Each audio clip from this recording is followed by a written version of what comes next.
Second chance store पर आयोजित विचार गोष्ठी के दौरान मुख्य अतिथि राज्य महिला आयोग अध्यक्ष डॉक्टर बबीता चौहान ने रखे अपने विचार, जिसमें बोलते हुए उन्होंने कहा कि आतंकवाद का सबसे बड़ा प्रतिकार जागरूक समाज और राष्ट्र के प्रति अडिग निष्ठा है। इस मौके पर आयोजित संगोष्ठी में सभी ने हमले में मारे गए लोगों को श्रद्धा सुमन भी अर्पित किए। सेकंड चांस संस्था द्वारा खंडारी चौराहा स्थित सेकंड चांस स्टोर पर आतंकवाद के कारण उत्पन्न अराजक माहौल से सकारात्मक सोच के साथ कैसे निपटा जाए विषय पर एक विचार गोष्ठी का आयोजन किया गया। कार्यक्रम की मुख्य अतिथि राज्य महिला आयोग अध्यक्ष डॉक्टर बबीता चौहान थी। भाजपा महानगर अध्यक्ष राजकुमार गुप्ता, शहर के वरिष्ठ चिकित्सक, उद्यमी तथा समाज सेवी बड़ी संख्या में कार्यक्रम में उपस्थित रहे। संस्था की ओर से रेणुका डंग, डॉक्टर सारिका श्रीवास्तव, मयूरी मित्तल और रोबिन जैन ने अतिथियों का स्वागत किया। डॉक्टर बबीता चौहान ने कहा कि आतंकवाद का सबसे बड़ा प्रतिकार जागरूक समाज और अधिक राष्ट्रीय भक्ति से संभव है। हमें हर स्तर पर शांति और एकता के प्रयास करने चाहिए। देखिए, पहले तो मैं सभी जितने भी हमारे वहाँ नौजवान शहीद हुए उन सबको श्रद्धांजलि देना चाहूँगी। उनके परिवार वालों से प्रभु से प्रार्थना करती हूँ कि उनको इस दुख को सहने की शक्ति दें। और आज जैसे कि यहाँ शोक सभा रखी गई है, सबने अपने अपने विचार रखे थे। शोक सभा भी थी और एक गोष्ठी भी थी कि जिसमें सबने अपने अपने विचार रखे कि भाई हम इन चीज़ों से लड़ने के लिए अपने को मानसिक और शारीरिक रूप से कैसे हम तैयार कर सकते हैं, या उसमें सरकार का हमारे लिए क्या योगदान है, या सरकार का क्या पक्ष है। तो सरकार की तरफ से पक्ष मैंने रखा वहाँ, क्योंकि जितने कठोर कदम अब हमारी सरकार उठा रही है और जितना हम माननीय प्रधानमंत्री जी के नेतृत्व में जितना अच्छा काम चल रहा है, मुझे लगता है क्योंकि ये एक सोची समझी साजिश थी और वहाँ इसमें लोकल लोगों का इन्वॉल्व होना था। तो अब अगर जहाँ लोकल लोग इन्वॉल्व होंगे, वहाँ मुझे लगता है कि समस्याओं का समाधान करना थोड़ा मुश्किल हो जाता है, अदरवाइज़ नहीं हो सकता। तो सरकार हमारी बहुत अच्छा काम कर रही है, लोगों की सहानुभूति सबकी उनके साथ है। और आज सिर्फ एक इस गोष्ठी का जो संदेश था वो ये भी था कि लोगों को थोड़ा जगाने का काम करें। क्योंकि जैसे मैं यही कहना चाहूँगी कि सब इकट्ठे रहते हैं, कभी धर्मों में बंटते हैं, पहले धर्मों में बटे, फिर जातियों में बटे, फिर अब गोत्रों में भी बंटने लगे। अगर हम ऐसे बटेंगे तो कैसे आगे बढ़ेंगे। तो मुझे लगता है कि हम सबको एकजुट रहना चाहिए अपने समाज के बारे में, अपने देश के बारे में, और मैं तो कहती हूँ एकजुट रहने पर अपने परिवार के बारे में भी। हमारा सबका दायित्व है इस देश के नागरिक होने के नाते कि हम सबको इकट्ठा रखें और देश के हित की बात करें। जो पहलगाम में अभी जो हुआ है और 26 हमला और 26 जाने गई हैं, उसके लिए लोगों के दिल में बहुत रोष था। और आज सब कम से कम 60-70 प्रबुद्ध लोग के यहाँ पर बैठक हुई और सब ने अपने विचार रखे, दिल का गुबार निकाला, दिल से रोष निकाला और हमें क्या अपेक्षा है सरकार से और हम चाहते हैं कैसे अमन शांति बनी रहे, क्या क्या होना चाहिए, इसके लिए सब ने अपने अपने विचार रखे। और इसी के लिए आज हम सब यहाँ सेकंड चांस रिसाइकल स्टोर में एकत्रित हुए थे। पूरा देश सदमे में है इस समय और पूरे देश में एक आक्रोश है।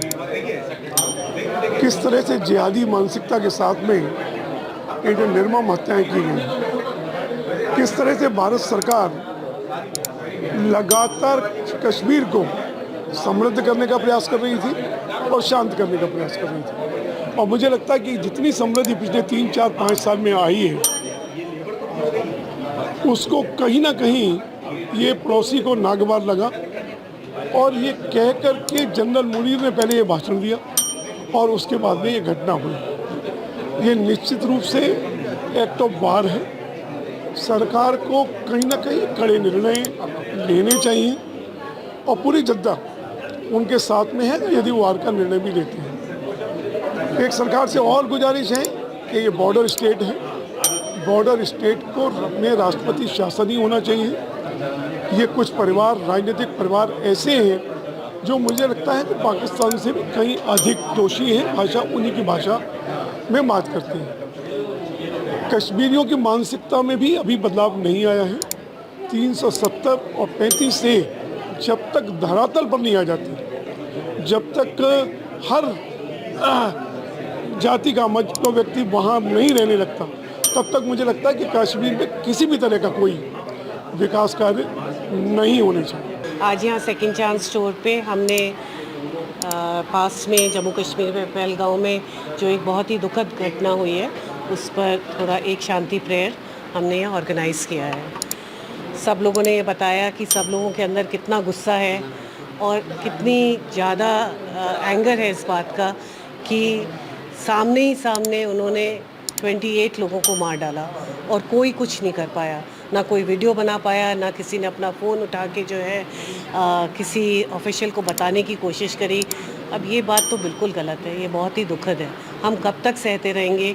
हमें अपनी आवाज़ उठानी है, ग्रास रूट लेवल पे हमें अपनी आवाज़ उठानी है और हमको आगे तक इस बात को ले जाना है और इस चीज़ का हम बदला लेकर ही रहेंगे। समाज के जो प्रभावशाली लोग हैं उनके द्वारा पहलगांव में जो पर्यटकों की नृशंस हत्या की गई, उन सब के प्रति श्रद्धांजलि देने के लिए एकत्रित सब लोग आए थे। ये जो पर्यटकों की हत्या की है, वास्तव में ये वैचारिक युद्ध है। ये वैचारिक युद्ध प्रारंभ किया है पाकिस्तान के द्वारा। ये अकेला भारत और पाकिस्तान का युद्ध नहीं है, वास्तव में ये युद्ध हिंदू समाज पर आक्रमण है, हिंदुत्व पर आक्रमण है।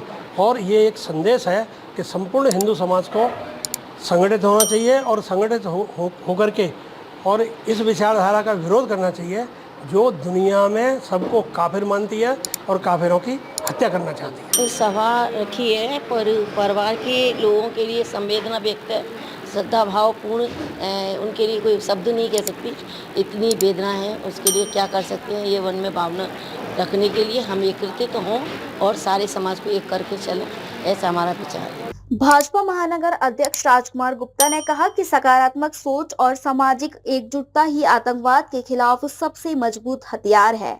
अशु मित्तल ने कहा कि स्वास्थ्य, मानसिकता और युवाओं में सकारात्मक ऊर्जा का संचार आतंकवाद के विरुद्ध सबसे प्रभावी उपाय है। डॉक्टर नरेंद्र मल्होत्रा ने कहा कि देश की युवा पीढ़ी को आतंकवाद के विरुद्ध जागरूक बनना समय की आवश्यकता है। लोग आतंकवादियों के मंसूबे पूरे ना होने दें, कश्मीर जाना ना छोड़े। डॉक्टर जयदीप मल्होत्रा ने कहा कि आत्म मंथन का आज समय आ चुका है। 15वीं सदी से ये युद्ध हम झेल रहे हैं, सेक्युलर सोच का समय अब नहीं रहा। डॉक्टर रंजना बंसल ने कहा कि हिंदू राष्ट्र यदि अभी नहीं भारत बना तो हिंदू ही नहीं बचेगा। आरएसएस के श्यामी जी ने कहा कि राष्ट्रीय हित सर्वोपरि है, हमें एकजुट होकर देश विरोधी ताकतों को जवाब देना चाहिए। कार्यक्रम का कुशल संचालन श्रुति सिन्हा और संजीव चौबे ने किया। गोष्ठी में Sunil Jain, doctor Ashok Vij, squadron leader AK Singh, Sudhir Narayan, Sanjay Dang, doctor Munishwar Gupta, पार्षद शरद चौहान, डॉक्टर संदीप अग्रवाल, सोनी त्रिपाठी आदि ने अपने विचार रखे। रजत जैन, विवेक शुक्ला, अवधेश उपाध्याय, SK बग्गा, अंजू दियालानी, नीतू चौधरी आदि उपस्थित रहीं। DG महाराजा न्यूज के लिए दीपक राज की रिपोर्ट।